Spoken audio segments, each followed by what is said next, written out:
C'est les illusions de profiling, sujet que nous allons traiter aujourd'hui en nous appuyant, comme toujours, sur l'approche et le modèle ComProfiles développé par Robert Weiss. Alors, cette conférence, elle s'inscrit dans notre masterclass Agilité comportementale et efficacité collective. Donc, pour ceux qui ont déjà assisté à la conférence du mois dernier, ben, c'est un nouveau sujet que nous proposons et vous verrez que chaque mois, nous vous proposerons d'aborder un nouveau sujet dans le cadre de nos masterclass. Ce sera communiqué sur le profil LinkedIn et vous pourrez vous y inscrire comme vous l'avez fait aujourd'hui. Nous sommes ravis avec Robert de vous rencontrer de nouveau. Avant de commencer, comme nous ne pouvons pas échanger avec vous et que nous ne vous voyons pas, pourriez-vous nous indiquer dans le chat, sur l'écran, en bas à droite, si vous nous entendez bien et si vous voyez bien les slides qui sont diffusés pendant que nous vous parlons? Merci Anthony, ça a l'air de fonctionner.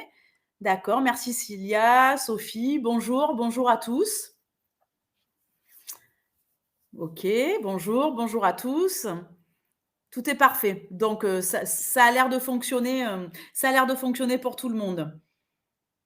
OK, j'attends encore un peu qu'il y ait des nouveaux arrivants, mais normalement, si, on a autant de réponses positives, c'est que ça marche. Bonjour Bernard, bonjour Amélie, bonjour Anne. On est ravis, hein, d'échanger de nouveau avec vous dans le cadre de nos masterclass. Alors, je vois que Robert, on a ta photo qui apparaît. Tu nous entends ou pas? Oui, j'avais des D'accord, petits problèmes de bande passante là, de d'accord, pas de souci. connexion, donc j'ai enlevé ma photo, OK, mais je d'accord. suis Du moment qu'on t'entend, c'est parfait. oui, oui, non, mais je suis même, présent, quoi, hein. D'accord, parfait, parfait. Bon, ben, bonjour à tous, merci donc d'avoir répondu, dans le chat. Avant de commencer, pour ceux qui n'étaient pas présents à la conférence précédente, nous allons rapidement nous présenter avec Robert. Donc moi, je suis Nadège Rouanet, je suis psychologue du travail de formation. J'ai travaillé pendant 17 ans comme responsable carrière au sein d'un grand groupe de la région aixoise. Avec mon équipe, nous intervenions sur tout ce qui touchait au recrutement, à la mobilité interne, au suivi de carrière, à la fidélisation des talents, à tout ce qui touchait au développement RH au sens large. C'est un sujet qui me passionne depuis toujours. Et depuis quelques mois, en fait, j'ai créé ma société comme psychologue, coach certifiée et consultante en entreprise. Et j'ai le plaisir de travailler notamment avec Robert et Comprofiles sur divers sujets, et notamment le sujet que nous allons aborder aujourd'hui. Robert, je te laisse te présenter à ton tour. Oui, bon, disons que je suis un accompagnateur des transformations individuelles et collectives, en entreprise, en tant que consultant ou en tant hein, c'est ce que je fais. Bon, d'où je viens, j'étais toute ma vie prof, d'université et bon, en fait, j'ai fait l'essentiel de ma carrière universitaire à l'IAE d'Aix-en-Provence, dont j'ai été le directeur dans les années 90 et bon, voilà, j'ai f comme tout prof de fac, j'ai fait de l'enseignement, j'ai fait de la gestion et j'ai fait de la recherche. Je continue à faire de la recherche. J'ai monté disons un laboratoire de recherche et de développement sur, justement ce qui concerne, disons la communication interpersonnelle, le leadership, le changement et c'est ce que je continue à faire à l'heure actuelle. Alors, j'ai monté comme Profile Institute où on fait tout ça et tous les outils, toutes les méthodes en fait, toutes les applications que nous utilisons dans nos interventions et dans nos formations sont des outils et des méthodes que nous avons conçus dans notre centre de recherche. Heu, alors ce que j'ai aussi monté en fait, un centre de formation pour les professionnels de l'accompagnement, du changement, qu'ils soient où on forme à la formation, on fait de la formation de formateurs, disons en agilité comportementale, au coaching et à la consultation dans des programmes qui sont certifiés France Compétences et RNCP. Voilà ce que je pourrais dire pour l'instant. Parfait.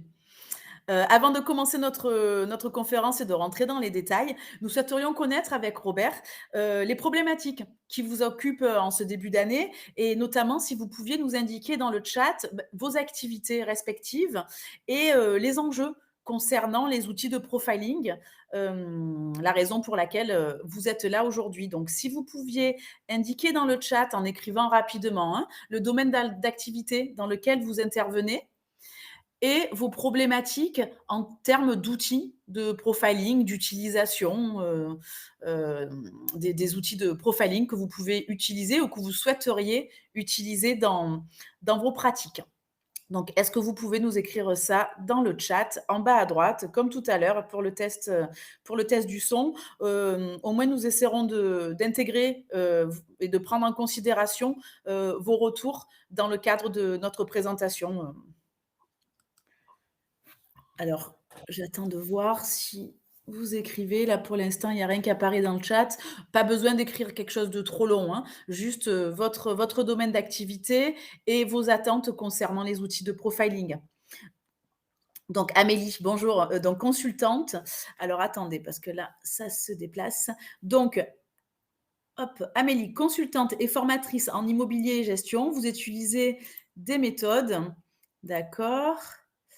Oh là là, le chat, c'est pas très pratique le chat pour lire vos messages. D'accord, en immobilier, gestion, et vous utilisez des méthodes, des couleurs. D'accord. Anthony, donc pour votre part, vous avez une autre approche et vous voulez ouvrir votre champ de compétences et de connaissances en consultation, gestion de projet, intervenant en école de commerce. D'accord. Donc Célia, donc par curiosité, vous êtes dans le domaine de la formation, en effet, d'accord. Sophie, commerciale en finance, vous cherchez à mieux appréhender les profils de vos interlocuteurs, clients essentiellement, et vous utilisez les couleurs aussi. D'accord, parfait. Anne, RRH, vous accompagnez les équipes. Difficile de faire connaître et adhérer aux outils comme Profiles quand tout le monde ne jure que par le disque. On en parlera, Robert va vous parler hein, des outils et vous verrez que c'est des approches de toute façon qui sont très proches, mais comme Profiles va un peu plus loin dans l'analyse derrière. D'accord. Donc, Kozir, entraîneur de tennis dans une ligue actuellement pour des jeunes joueurs, donc, qui se destinent à une carrière professionnelle après bilan de compétences en pleine réflexion d'une reconversion professionnelle en tant que formateur et coach. Ben, vous êtes au bon endroit.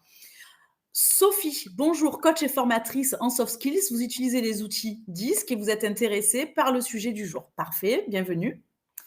Alors, ensuite, nous avons Ben Younes, coach professionnel. Ouvrez votre champ de compétences. Parfait.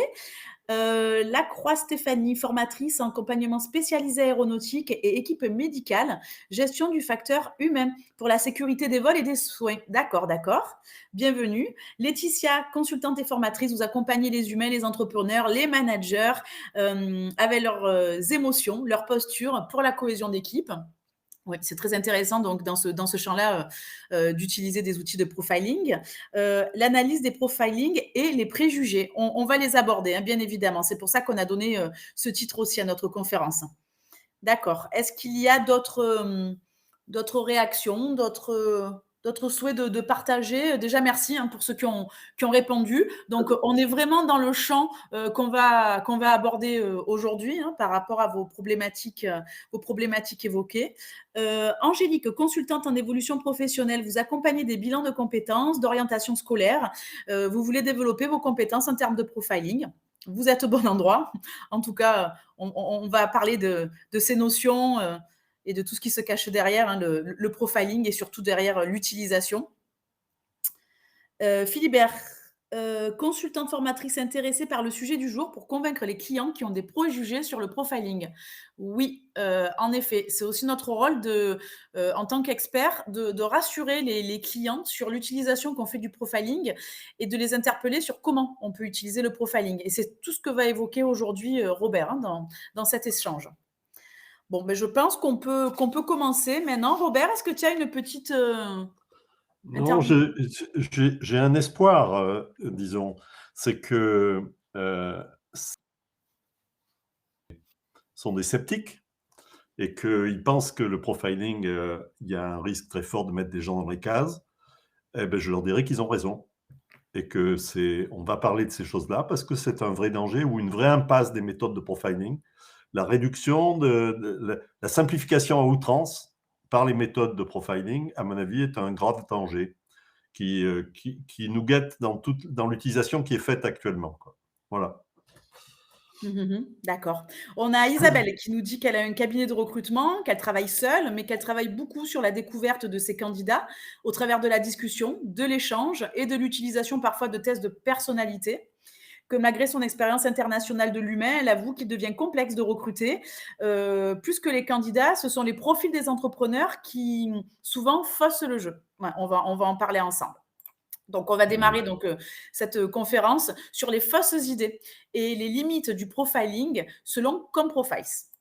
Alors, avant toute chose, on va vous inviter à répondre à un sondage.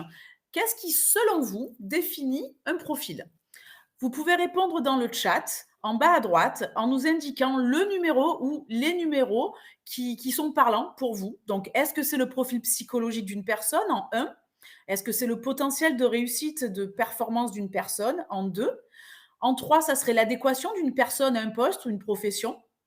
En 4, ce serait l'agilité comportementale de la personne. Et enfin, en 5, les compétences potentielles de la personne concernant les soft skills. Donc, je vous laisse réagir et indiquer le ou les numéros qui vous semblent pertinents sur qu'est-ce qui définit un profil. Pour l'instant, on a pas mal d'agilité comportementale de la personne, compétences et soft skills. OK, 5, 5, 2, 3, 5, 4 et 5, 3 et 5. Un peu tout en fait, 1, 3 et 5, 4 et 5. Vous êtes tenté par un peu toutes les réponses et il y a beaucoup de personnes qui ont répondu 4 et 5 uniquement ou 3, 4 et 5, Robert. On Ouais. a du 2 et 4 aussi, du 4 et 5. Robert, est-ce que Mais tu je veux fais tout de suite un réagir? commentaire. Mmh. En fait, qu'est-ce que définit un profil? Rien de tout ça. Ni le 1, ni le 2, ni le 3, ni le 4, ni le 5. C'est donc, je pense que, pourquoi ça ne définit pas le profil psychologique d'une personne? Parce que en fait, ce que vous recevez, quelle que soit la méthode, hein, il y a beaucoup de très bonnes méthodes, dont certaines qui ont été plébiscitées là, dans l'introduction. Mmh. Il y a beaucoup de bonnes méthodes, mais aucune des méthodes ne définit le profil de personnalité. Heu, d'abord parce pour simplement votre profil de personnalité. D'abord parce que ça définit simplement le profil, d'une catégorie de personnes qui répondent de manière similaire au questionnaire, et non pas votre profil à vous. D'autre part parce que en fait, c'est centré sur votre dominante, la dominante de votre profil et non pas sur votre profil dans l'ensemble, parce que ça serait trop complexe et c'est centré uniquement sur une partie, donc, même si elle est dominante de votre personnalité. Peut-être qu'on laisse le. Si tu peux me laisser la liste, s'il te plaît, Oui, Nadège, je la remets. voilà, c'est ça. Et donc, ça n'est pas ça. Et puis, en fait, si on voulait être plus précis, ça définit avant tout le profil de communication des gens. C'est-à-dire, qu'est-ce qui apparaît dans les comportements relationnels et dans l'interaction, dans la communication, euh, je veux dire, interpersonnelle. C'est ça qui apparaît, c'est pas la généralité d'une personnalité qui apparaît dans les profils psychologiques. Donc, est-ce que ça définit le potentiel de réussite, de performance d'une personne? Ça voudrait dire qu'il y a des profils meilleurs que les autres, hein, que certains profils sont meilleurs que les autres pour la réussite et la performance. C'est pas exact. On peut très bien se dire les profils, ils trouvent leur origine dans les besoins psychologiques des gens. Il y a des gens qui ont des besoins psychologiques qui vont dans ce sens-là, qui ont des objectifs, qui peuvent avoir des objectifs de performance plus importants que d'autres, etc., etc. Est-ce que ça va les stimuler pour aller vers ça? Oui, oui et non. Tout dépend. En fait, on va voir que tout dépend du développement psychologique des gens. Et donc, ça ne dépend pas du profil. Le profil. Non, je voudrais rester avec la liste, D'accord. s'il te plaît, C'est parce possible qu'autrement, aussi. on- Parce qu'en si on, fait, on avait rédigé sur les slides, ce que tu bon, es en si on train peut de dire. rester sur la liste, comme ça, je peux voir ce qu'il y a à commenter. Voilà, merci beaucoup. Et donc, il n'y a pas de profil meilleur un profil meilleur que les autres ou inversement. Bon, sur l'adéquation d'une personne à un poste et une profession, on est tenté de faire ça dans le recrutement. On peut aboutir à faire un profil psychologique d'un poste et de se dire, tiens, quels sont les gens qui correspondent le plus à ça. encore une fois, on va voir que selon la maturité psychologique des gens, il va être préférable de prendre quelqu'un qui ne correspond pas à 100% au profil qu'on a fait du poste, plutôt que de prendre quelqu'un qui correspond parfaitement, mais qui a une vulnérabilité au stress très importante. Donc, encore une fois, je serais très prudent par rapport à ça. Bon, l'agilité comportementale d'une personne, en fait, moi, personnellement, j'ai fait des recherches par rapport à ça. Je ne suis pas le seul à avoir fait des recherches. Il n'y a pas de lien entre les profils et l'agilité comportementale. Encore une fois, ce qui détermine les choses, c'est justement la capacité des gens à gérer le stress et non pas le profil de la personne. Et la même réponse concernant les soft skills. Il n'y a pas de. On pourrait penser que les gens qui sont très relationnels, qui sont très sensibles aux émotions et tout ça, en fait, développent plus de soft skills que les autres. Et ce n'est pas vrai. Ce n'est pas la réalité. Et j'ai fait plusieurs recherches personnellement dans mon labo par rapport à ça, sur venant de l'appréciation des personnes en face, non pas de la personne elle-même, mais des personnes en face. Et on s'aperçoit que ça n'est pas ça qui est déterminant. On va voir ce qui détermine le plus ces éléments-là. Donc soyons prudents. Vous voyez que on peut avoir facilement certains parlaient de préjugés, mais des a priori par rapport au profil. Et bon, certains réagissent, mais il y a des personnes plus flexibles au changement que d'autres. Ça ne dépend pas du profil. Ça ne dépend pas du profil, la flexibilité par rapport au changement. La même réponse à ça. Ça dépend de la maturité. Donc, il faut être humble par rapport au profil et surtout, il ne faut pas faire de réduction de la complexité outrancière qui pourrait amener en fait à avoir une fausse idée des profils et mettre l'utilisation des profils dans des impasses. Et on va voir que les risques existent. Alors, on peut continuer Oui, maintenant par rapport à tout oui. ça. Ce que définit un Donc, profil, donc comme tu le disais, hein. répétons les choses. C'est Mmh. que quand vous recevez un profil, ça n'est pas votre profil, mais c'est le profil d'une catégorie de personnes qui répondent de manière similaire à vous. Et le profil ne dit pas vos capacités relationnelles, il dit simplement, il vous donne des informations sur vos préférences comportementales. Et uniquement des préférences comportementales. Ça ne dit rien d'autre que ça. Ça ne dit pas des qualités. Ça prévoit éventuellement que vous avez un potentiel de qualité que vous avez pu développer, mais encore une fois, on va voir que ça dépend de la capacité que l'on a à gérer le stress ou justement de ses vulnérabilités par rapport au stress, que les choses dépendent. Donc, on va aller un peu plus loin peut-être. C'est, par Oui. exemple, si on Oui, se qu'est-ce dit qui que justifie le fait, d'une oui, différence entre 2 personnes ayant le même profil au final?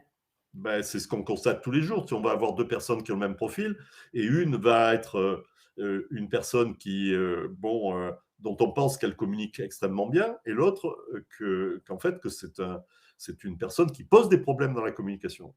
Et pourtant, les 2 personnes ont exactement le même profil, la même dominante. Et donc, on sent bien que ça n'est pas le profil qui détermine ces choses-là. Mais que en fait, je vais revenir sur le développement psychologique des gens, la maturité émotionnelle, c'est-à-dire sa capacité à gérer le stress. Alors, on doit introduire là deux notions Mmh. qui sont super importantes, qu'on trouve dans aucune méthode de profiling, hormis comme profile, ça veut dire, c'est que de faire la distinction entre est-ce que je suis en croissance ou est-ce que je suis en survie? C'est-à-dire, la croissance, qu'est-ce que indique la croissance? C'est la capacité à gérer le stress en gardant la totalité de ses capacités, de ses ressources, de ses talents et de ses compétences. Et donc, ça indique une capacité à gérer le stress. Ça peut indiquer aussi une capacité de résilience par rapport au stress. Et là, dans ce cas-là, lorsque nous sommes en croissance, nous conservons toute notre flexibilité, nos capacités d'adaptation face aux situations qui peuvent introduire une pression importante sur nous, ou face aux personnes qui peuvent être très difficiles à gérer, avec lesquelles nous sommes en relation. Mais en fait, aucun d'entre nous n'échappe, en fait, n'est toujours en croissance. Il n'existe pas de personne qui ne soit pas de temps à autre en survie aussi. Et en survie, qu'est-ce qui se passe? En fait, en survie, on perd le contrôle les commandes de nos comportements. C'est là qu'on développe des comportements vous savez, qui sont plus forts que nous, dont on s'aperçoit qu'on les a mises en œuvre juste au moment, juste après qu'on les ait mises en œuvre. C'est-à-dire qu'on voit bien que ce n'est pas nous qui sommes en contrôle, aux commandes de ces comportements.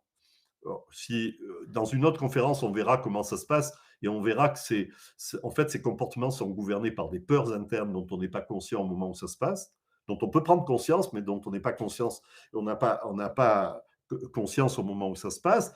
Et en fait, ces peurs gouvernent des comportements qui sont automatiques chez nous, qui sont répétitifs, qu'on connaît parfaitement bien. Si on faisait un sondage là, chacun pourrait dire les comportements qui en fait sont répétitifs chez eux, qu'ils pensent qu'ils ne sont pas appropriés, mais que pourtant ils mettent en œuvre de temps à autre. Et ça, c'est la manifestation de la survie. Et ça, c'est très important. Et en fait, là, on perd non seulement les commandes de nos comportements, mais comme on perd les commandes de nos comportements, on perd nos capacités d'adaptation, de flexibilité, et on perd nos talents et nos compétences. En fait, lorsque nous sommes en survie, où la survie montre la vulnérabilité au stress que nous avons, quand la croissance montre la capacité que nous avons de gérer le stress. Et en fait, on passe toute notre vie à développer nos capacités de croissance et le fait, en phase de stress de plus en plus important, de garder toutes nos capacités et nos compétences. Mais il arrive des moments dans notre vie quotidienne où on passe en survie et où on montre notre vulnérabilité par rapport au stress. Vous voyez qu'il y a eu des idées qui sont très importantes, c'est que le stress ne signifie pas la survie. On peut gérer en croissance le stress. Ce que ne pensent pas les gens, mais toutes les recherches montrent ça. On peut gérer en croissance le stress. On n'est pas obligé de perdre nos ressources ou d'avoir des comportements inadaptés sous stress. Hein, c'est ça la différence et c'est ça la maturité émotionnelle et c'est ça qu'on doit travailler. C'est-à-dire qu'on va voir, et bon, c'est ça que nous travaillons chez Comprofile, c'est-à-dire non pas considérer que le profil donne un résultat ou donne la vérité sur une personne, ça c'est une impasse. Mais le profil, c'est simplement une étape outil. C'est une étape outil pour quoi faire? Pour travailler sur justement son développement psychologique et émotionnel. Mmh. Alors, on peut peut-être Ouais. continuer à D'où nouveau. l'intérêt de s'appuyer sur des outils qui prennent en compte, l'état de croissance ou de survie de la Alors, personne à un moment donné. Cosir, je regarde le chat aussi en même Oui. temps. Mmh mh. Cosir dit, mais le profil dépend en grande partie de sa gestion du stress. Non, il ne dépend pas de la gestion du stress. Il ne dépend pas de la gestion du stress. C'est deux choses indépendantes. Le profil, ce sont nos préférences comportementales.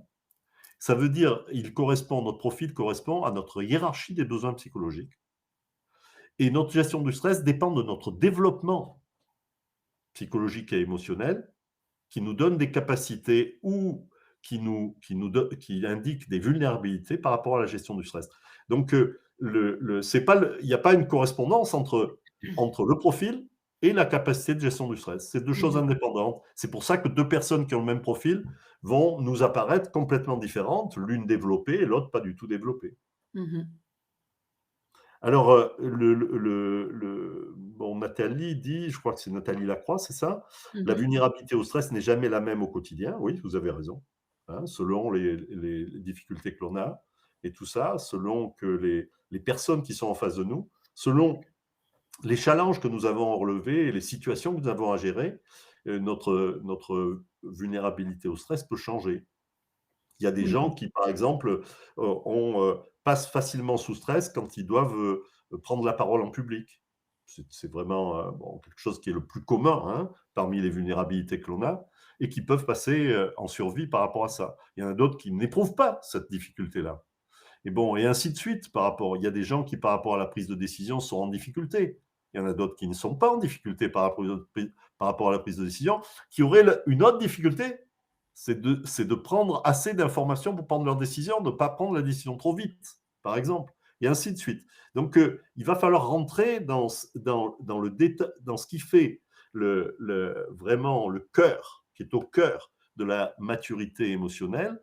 Et là, c'est là qu'on va se poser des questions par rapport au profil, et c'est là que les profils peuvent nous permettre d'aller de manière précise, en profondeur, vis-à-vis d'une personne. Mmh C'est-à-dire que mh. ça va, pour ceux qui sont coachs, il y a beaucoup de gens qui sont coachs ici, les gens qui sont coachs vont être très intéressés par ça, parce que ça permet d'aller plus vite, plus profond, plus précis. C'est lorsqu'on connaît lorsqu'on travaille sur le profil par rapport au mécanisme justement de vulnérabilité des gens. Euh, Il y a Mohamed aussi qui intervient sur une chose intéressante, la culture de l'entreprise. Oui, alors la culture de l'entreprise, bon, c'est un des éléments qui, bon, quand on recrute, c'est savoir si on est en phase par rapport à la culture de l'entreprise. De la même manière que moi, ce que je pense, c'est que la plupart des, c'est pas ce que je pense, c'est ce que les études montrent, la plupart des échecs d'intégration relèvent soit d'une inadaptation à la culture de l'entreprise, soit en fait, de relations qui ne sont pas bonnes et qui sont mal gérées, avec les interlocuteurs principaux que l'on a, et notamment avec son manager ou certains de ses collaborateurs essentiels. C'est de là que viennent la plupart des mauvaises intégrations ou des échecs des recrutements, par exemple, si on reste sur les recrutements. Mmh. Donc, on voit que la culture d'entreprise, l'adaptation à la culture d'entreprise, c'est quelque chose qui va être très important. Mais ça, on peut le prévoir. On peut travailler à l'avance par rapport à ça pour voir si la personne va avoir des difficultés. Si vous avez, par exemple, une culture d'entreprise qui est très normée, qui est très processée, avec une structure très très forte, des processus et des méthodes qui ont montré leur succès et leur efficacité, bon, et qu'en fait, la personne qu'on recrute veut avant tout montrer ses capacités d'innovation, de créativité, il faut gérer la situation. Parce que peut-être ça peut être une personne qui peut apporter beaucoup à l'entreprise, mais si on ne gère pas, ça va certainement être une personne qui va avoir des problèmes par rapport justement à la structure en place dans l'entreprise. Mmh. Sandra dit: «L'exemple pris me parle particulièrement». Alors si Robert vous parle si bien de la culture d'entreprise, pour pas tout révéler, mais c'est qu'il est en train on est en train de travailler, sur une application, qui prend en compte la culture d'entreprise. Donc ça, on vous en dira, on vous en parlera plus tard, ça sera peut-être le sujet, d'une future conférence, Robert. Bon, alors, qu'est-ce On qui va se... continuer sur un On voit sondage bien. peut-être? Redonnons la parole aux personnes, oui. Ouais. Ou qu'est-ce qui est un bon profiling? Ben, on va continuer sur ça en y répondant. Oui, même si on a commencé à discuter de ces Mmh. choses-là, hein, Mmh mh mh. mais pour vous, quels sont les risques principaux? C'est ça. Quels sont les risques principaux des méthodes de profiling selon vous? Merci de l'indiquer dans le chat, donc le numéro 1, 2, 3, 4 ou 5. Donc cataloguer les personnes, les mettre dans des cases, simplifier le profil d'une personne, prévoir les comportements des gens de manière caricaturale, utiliser les profils de manière discriminatoire, vouloir leur faire dire ce qu'ils ne sont pas capables de prédire. Par exemple, le lien entre le profil et la réussite, entre le profil et un poste, entre le profil et les soft skills.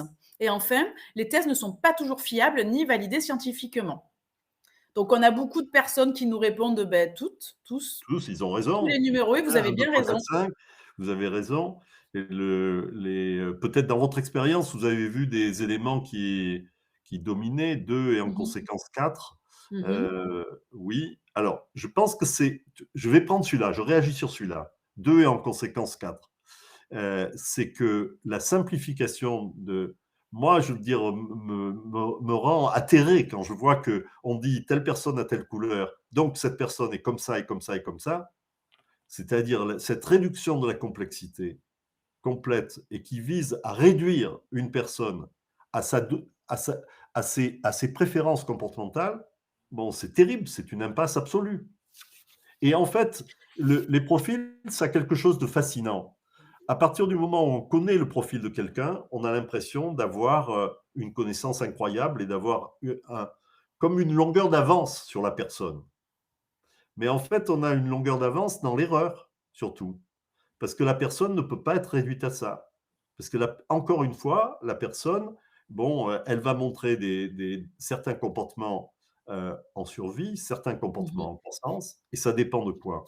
Ça dépend en grande partie de tout ce qui est de sa structure psychologique, donc de son profil, bien sûr, mais de son équilibre énergétique, de son capital énergétique, et comment va-t-elle le constituer?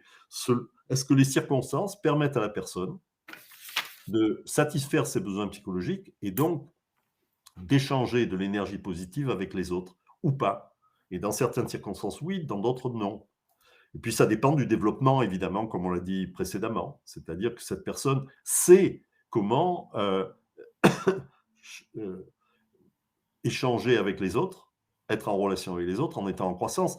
Et en fait, vous savez, c'est toujours la même chose en ce qui concerne en fait, la capacité de flexibilité ou la capacité d'agilité comportementale.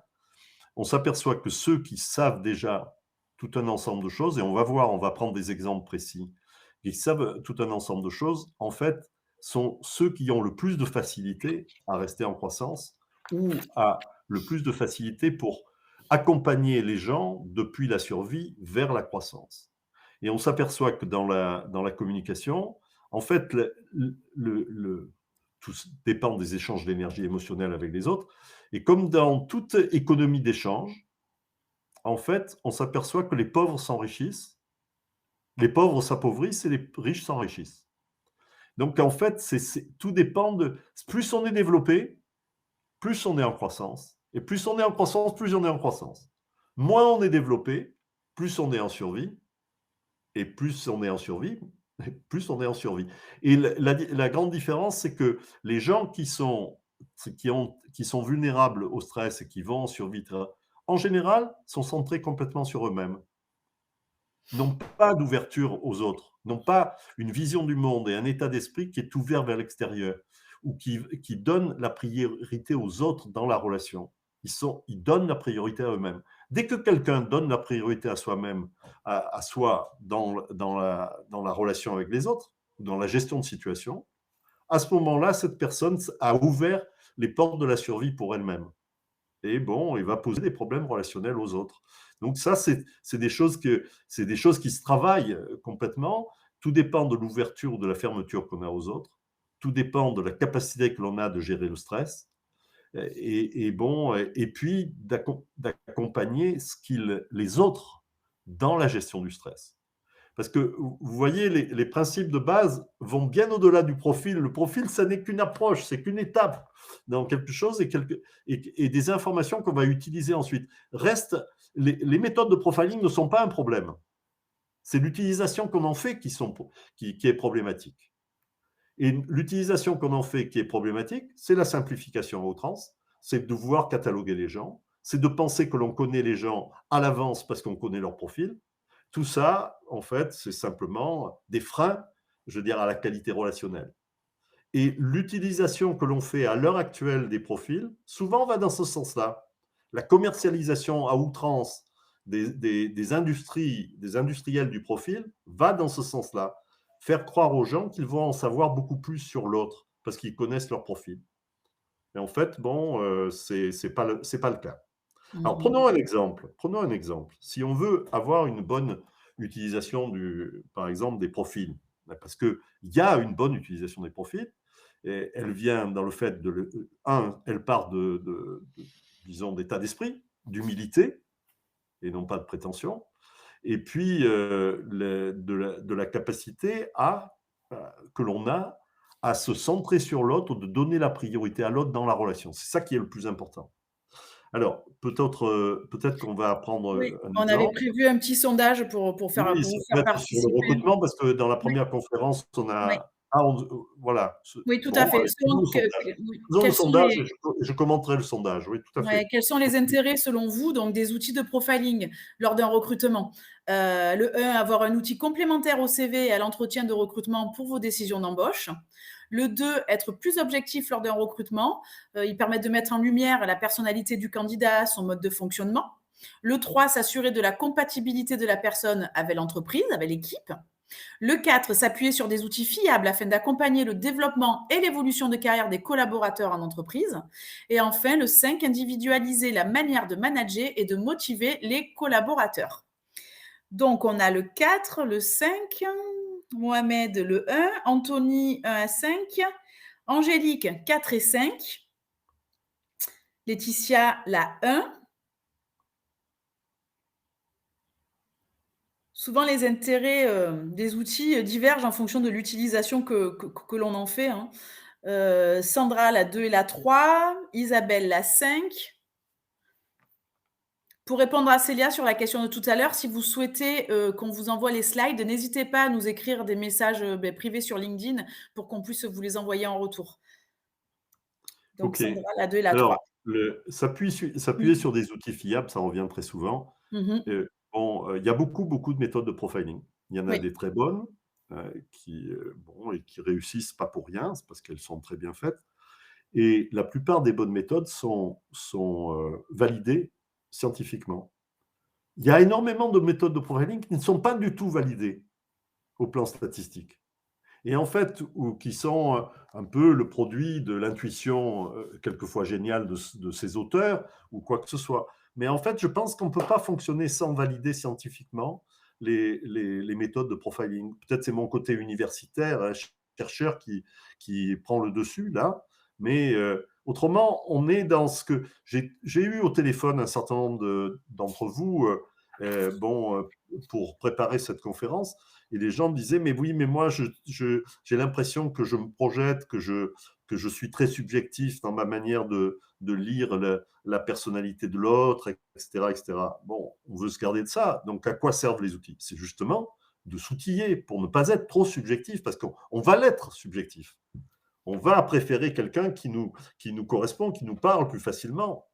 Vous voyez dans les entreprises énormément de clonage.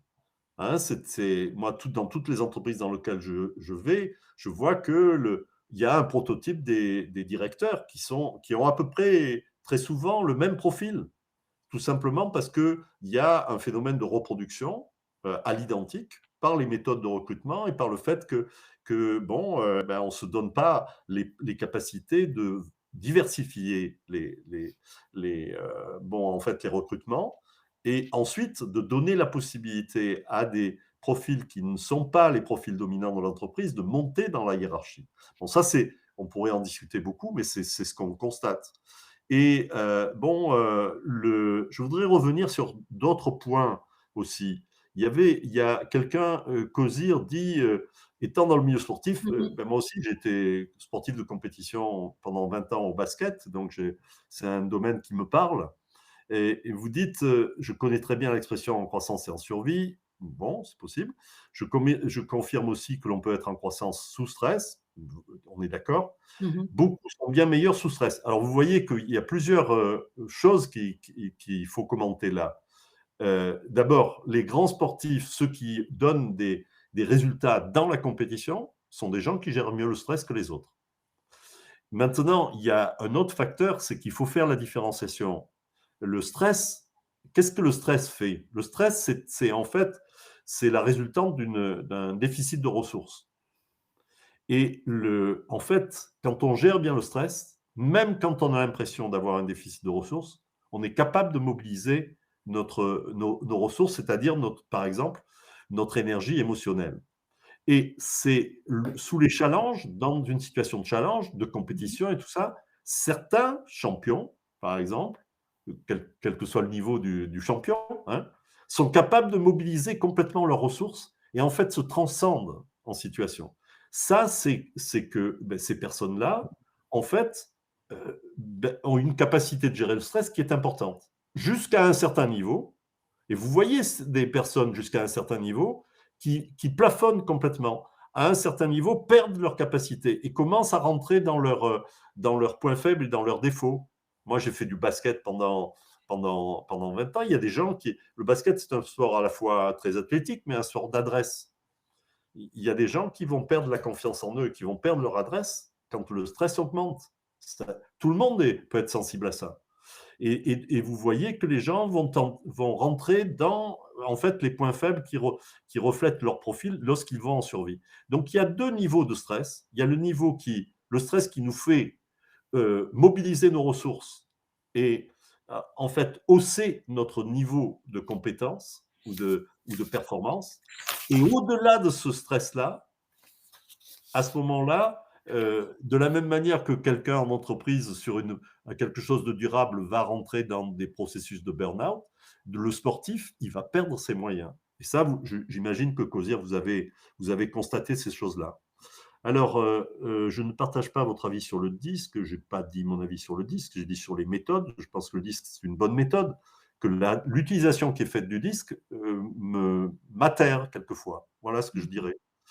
Permet de comprendre comment s'adapter à l'autre en adaptant son mode comportemental. Si c'est bien utilisé, oui, Mmh. je pense que je serais d'accord complètement avec vous. Si c'est pas de la réduction, de la complexité des gens, de la finesse, je suis absolument d'accord avec ça. Heu, alors maintenant, est-ce que l'info sur le profil ne permet-elle pas d'adapter les stratégies de mise en croissance? Oui, absolument. Ça peut permettre vous savez, le profil, c'est une source d'information. C'est une source d'information pour la personne, c'est une source d'information pour les autres.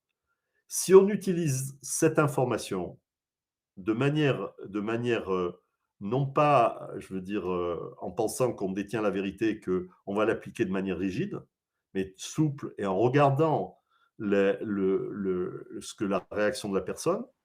En communication, c'est toujours le feedback de la personne qui nous donne la vérité sur notre communication. Jamais nos intentions. Nos intentions sont souvent prises à rebours, à revers, vous savez.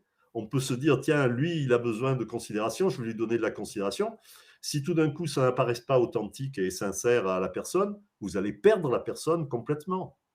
Et puis, il se peut que la personne qui a tel profil se retrouve dans une situation où, en fait, l'émotion qui est stimulée chez elle n'est pas celle que vous pensez, qui est l'émotion dominante qui apparaît, mais par les circonstances, quelque chose qui va être pertinent au moment où ça se trouve. Vous voyez, peut-être que, par exemple, prenons un exemple très simple, des gens qui ont besoin de beaucoup de respect, de considération, de valorisation de soi, en général, l'émotion clé chez eux, c'est la colère. Hein, parce qu'ils veulent avoir raison, etc., etc. Et bon, l'émotion clé, c'est la colère. Je vais très vite et j'explique pas pourquoi, mais parce qu'on n'a pas le temps. Il se peut que cette personne soit dans une situation où, en fait, ce que cette personne éprouve, c'est uniquement de la tristesse, par exemple, parce qu'elle est dans une situation de perte. Et à ce moment-là, vous n'allez pas appliquer les recettes de gestion de la colère avec quelqu'un qui est en situation de perte. C'est autre chose. Vous allez vous adapter aux besoins de la personne au moment où ça se passe, au registre de communication qu'utilise cette personne. Et en fait, vous voyez, c'est qu'on n'est pas stéréotypé dans la vie. On devient de plus en plus stéréotypé quand on est en survie. C'est vrai, ça c'est vrai, ce qui permet que les réductions de la complexité peuvent être exactes dans certains cas. Mais la plupart du temps, on n'est pas stéréotypé. Si vous avez une personne en croissance en face de vous, sans doute que si la personne est en croissance, vous ne verrez pas le profil de la personne. Vous n'aurez pas d'intuition du profil de la personne. Cette personne pourra prendre tous les registres de communication de manière libre, de manière flexible, s'adapter aux autres et s'adapter aux situations. Donc, attention, encore une fois, à ne pas réduire les personnes à certains mécanismes de survie. Alors, regardons un peu si, Oui. si on Oui. veut utiliser le profil pour, par exemple, ce qui est l'ordre du potentiel de développement des gens, le recrutement ou par exemple, la gestion de carrière ou des choses comme ça. Si on veut utiliser le profil, qu'est-ce qu'on va faire? On fait passer le profil, OK. La première chose, c'est que la personne ait connaissance de son profil. Qu'on n'utilise pas le profil comme un outil de pouvoir, comme un outil de supériorité sur l'autre. Donc, il faut que la personne ait connaissance de son profil. Et là, on va pouvoir voir beaucoup de choses. Est-ce que la personne qui a rempli le questionnaire, elle a une conscience d'elle-même, de ses qualités, de ses défauts, et qu'elle est capable de les illustrer par des exemples, par des situations? Est-ce qu'elle est véritablement clairvoyante par rapport à elle-même? Oui, non, et il faut laisser les personnes se déterminer. C'est-à-dire poser des questions aussi simples que, quand vous lisez votre profil, qu'est-ce qui est le plus pertinent pour vous? La laisser libre. Vous savez que ce n'est pas le profil de la personne, mais le profil d'une catégorie de personnes à laquelle, je veux dire, d'un système relationnel auquel, je veux dire, qui est le système relationnel de cette personne, mais ce n'est pas son profil précis, personnel.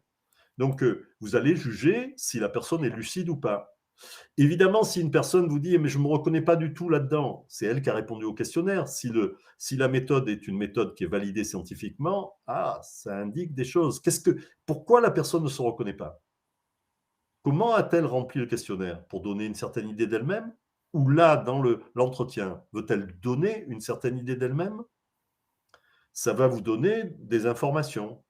Pas de quoi juger la personne, mais ça va vous donner des informations sur la personne, sur sa capacité de conscience, sa lucidité vis-à-vis d'elle-même, son honnêteté, sa franchise par rapport au processus dans lequel elle est, qui est si c'est un recrutement, ça va être un processus d'évaluation.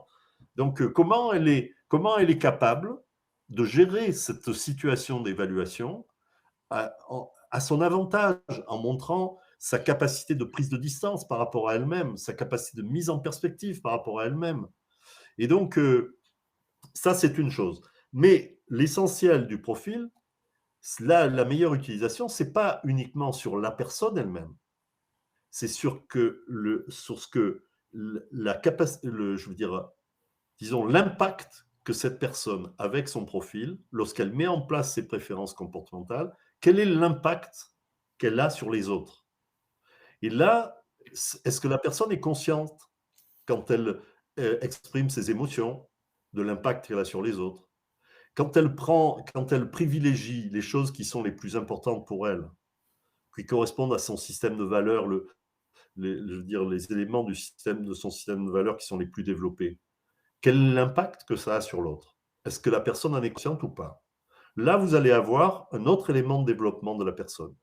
Et à ce moment-là, vous pouvez aussi, en faisant illustrer la personne, en écoutant la personne, en lui posant des questions, vous pouvez voir si elle est capable de prendre de la distance par rapport à elle-même, de voir quelles sont justement les conséquences de l'expression de ses préférences comportementales sur les autres, et puis de voir si elle s'est déjà occupée d'elle-même. Est-ce qu'elle a déjà elle a déjà pris conscience de ses faiblesses, et on a tous des faiblesses, bien sûr, pour travailler dessus. Est-ce qu'elle est prête à travailler dessus? Donc, vous voyez le potentiel de développement de la personne quand vous voyez ça, et ça va aider pour son plan de développement, ça va l'aider, et puis vous voyez où est-ce que cette personne en est de son développement personnel et de son développement relationnel. Donc, vous voyez, les principes, c'est de laisser la personne libre de commenter, de voir qu'est-ce qui est pertinent pour elle, d'illustrer ces choses-là, et vous allez progressivement voir la lucidité, l'honnêteté, la capacité de prise de distance et la capacité de développement ou l'ambition de développement qu'a la personne elle-même. Je crois que pour un recrutement, c'est majeur, hein, et ça permet de prendre de la distance par rapport au profil. Est-ce que la personne utilise son profil comme tremplin pour son développement, ou utilise le profil comme en pensant qu'elle va être jugée et évaluée simplement sur ce que dit le profil, hein, ce qui serait une erreur du recruteur à ce Mmh moment-là. mh mh. Et ça évite aussi d'introduire des biais cognitifs de la part du recruteur, en ayant, cette utilisation opérationnelle, hein, des outils, de personnalité. Pour finir, parce Alors que je suis après, désolée, on a dépassé sur le temps, hein, on on est a déjà à dépassé le temps, 48 juste minutes, il va quelques, falloir qu'on finisse rapidement. on finit Mais rapidement. Bon, on voit comment on peut utiliser les profils. Les profils, c'est une source d'information, et ça n'est qu'une source d'information. Sur quoi? Sur les préférences comportementales des gens. Ça donne des indications sur quoi? Sur le profil de communication des gens, et non pas sur la personnalité dans son ensemble. C'est, on peut l'utiliser notamment si la personne est mise en confiance dans la lecture de son profil. À ce moment-là, ça peut la mettre en confiance pour aborder des faiblesses, et plus quelqu'un est enclin à reconnaître ses faiblesses, à les illustrer, à montrer qu'il est conscient de ses faiblesses, plus ça va avoir un impact favorable sur la confiance qu'on a dans cette personne. Donc la reconnaissance de ses faiblesses ou de ses vulnérabilités, en fait, est un facteur stimulant de la confiance réciproque qu'on va avoir Mmh mh. dans les uns dans les autres. Mmh mh. À partir de là, la confiance étant clé pour la coopération, pour la cohésion de l'équipe, pour l'efficacité des équipes, ça va jouer un rôle majeur dans tout ça. Maintenant, on peut aller plus loin encore. Alors, plus loin, c'est quoi? C'est comment on travaille l'agilité comportementale. C'est-à-dire comment on peut rester en croissance vis-à-vis de quelqu'un qui est en survie, comment on peut gérer des personnalités difficiles, c'est la même chose, hein. C'est le même champ d'investigation. Et là, bon, on a énormément travaillé par rapport à ça. Et à ce moment-là, c'est bon de faire des séminaires d'agilité comportementale pour arriver à utiliser au mieux les informations que donnent les profils pour gérer de manière optimale ou d'optimiser notre gestion de la survie des autres et d'aider les autres, d'accompagner les gens depuis leur survie en croissance, les aider à sortir du stress ou à gérer le stress. Autre élément qui, à mon avis, est central et sur lequel on aura l'occasion de revenir dans d'autres conférences, hein, sur l'agilité comportementale, on fera une conférence par rapport à ça. Un autre élément qui est majeur, c'est qu'est-ce qui se passe entre deux personnes en fonction de leur profil. Avec toutes les précautions qu'on a prises sur les profils, mais qu'est-ce qui se passe? Quelles sont les hypothèses que l'on peut faire? On ne peut pas savoir ce qui va se passer. Par contre, on peut faire des prévisions hypothétiques. Hein. Si les personnes sont en croissance, quelles sont les synergies ou les complémentarités qu'il peut y avoir? Si les personnes sont en survie, quels sont les risques et les vulnérabilités qu'il peut y avoir dans justement l'interaction ou la coopération entre ces personnes? Et chez Comprofast, d'une part, on a développé ça en fonction des profils, de tous les profils, hein, ce qui donne énormément de combinaisons, mais aussi en tenant compte du niveau hiérarchique des gens. Est-ce qu'on est dans un rapport avec un collaborateur ou avec un supérieur hiérarchique, ou est-ce qu'on est en rapport avec un pair, c'est-à-dire un collègue de même niveau que nous, hein, ça, c'est important. Et là, maintenant, il faut passer à l'aspect pratique. On a une autre application qui va de pair avec les prévisions comportementales qu'on a définies, qui sont les recommandations pour l'une partie et pour l'autre, pour justement optimiser les chances de la croissance dans la relation et éviter tout ce qui pourrait générer de la survie pour l'autre, c'est-à-dire augmenter le stress de l'autre. Donc ça, ces deux applications, les prévisions relationnelles plus les recommandations aux parties, ça peut permettre d'optimiser les relations, d'améliorer les relations de manière très, très performante, hein, pour les gestionnaires, je veux dire, dans des comités de direction, dans des équipes en général, pour des coachs qui veulent conseiller et qui interviennent en tant qu'intervenants extérieurs dans de la gestion de conflits ou de la gestion de l'amélioration des relations, de l'optimisation de la confiance. C'est des choses qui peuvent servir énormément. Bon, voilà, j'ai beaucoup dépassé le temps, je suis Oui. désolé. Il y a Isabelle peut-être nous indique sujet passionnant. Alors, je vais rebondir. En effet, l'agilité comportementale, c'est un sujet passionnant. Et d'ailleurs, nous avons choisi comme thème de notre prochaine conférence l'agilité comportementale et l'intelligence émotionnelle. Donc, si vous êtes intéressé, ça sera annoncé sur la page LinkedIn et sur notre newsletter. N'hésitez pas à vous y inscrire. D'autre part, concernant l'agilité comportementale, sachez que Robert va animer une formation de 2 jours, les 30 et 31 mars, dans les locaux de l'École centrale de Marseille en agilité comportementale. C'est une formation de 2 jours sur le sujet. Donc, si vous êtes intéressé, n'hésitez pas aussi à prendre rendez-vous avec nous. Donc, pour cela, vous avez en haut le bandeau vert, prendre rendez-vous avec le petit bouton rouge, cliquez ici. Vous aurez accès directement en fait au calendrier de Robert et de l'équipe pour prendre des rendez-vous individualisés et personnalisés pour répondre à vos problématiques concernant les outils de profiling dont on a parlé aujourd'hui et que vous nous avez évoqués, que ce soit dans l'utilisation ou dans une prise de renseignements. Donc, n'hésitez pas à prendre rendez-vous avec nous en cliquant sur le bouton « Cliquez ici » en rouge en haut de l'écran. Nous ferons un plaisir, que ce soit Robert ou son équipe, d'échanger avec vous sur ces sujets et de vous présenter aussi les outils que propose Comprofiles en termes d'outils de profiling. Merci à Est-ce que j'ai le temps, Nadège, est-ce que j'ai le temps de réagir à certaines remarques ou Oui, c'est tu trop peux tard? rapidement, oui, parce qu'on est déjà à 55 minutes et Alors on très va perdre rapidement, le lien. la répétition, donc l'expérience, ne permet-il pas de réduire le niveau de stress? Notre capacité à gérer le stress, en général, c'est ce qu'on fait dans le truc. Tout dépend d'une chose. Est-ce que dans notre posture vis-à-vis du stress, on se sent en position d'être responsable ou d'être victime? Je vous laisse réfléchir par rapport à ça, mais ça change tout. Si on a une position de victime par rapport au stress, en fait, notre survie, on devient de plus en plus vulnérable à la survie. Si on pense qu'on a une position de responsabilité par rapport aux difficultés relationnelles que l'on a, à ce moment-là, c'est le meilleur facteur de développement relationnel. Je voudrais. Isabelle dit, bon, c'est un sujet passionnant. On partage cette opinion. Il dit c'est un peu dur de qualifier une personne en survie de personne difficile. Nous sommes tous des personnes difficiles. Bon, vous avez raison de me reprendre par rapport à mon vocabulaire, parce que souvent, derrière les personnes difficiles, il y a des pathologies, etc. En fait, ici, nous ne parlons que des pathologies des gens normaux, hein, c'est-à-dire vous et moi. Bon, et ça donne quelquefois des personnes difficiles.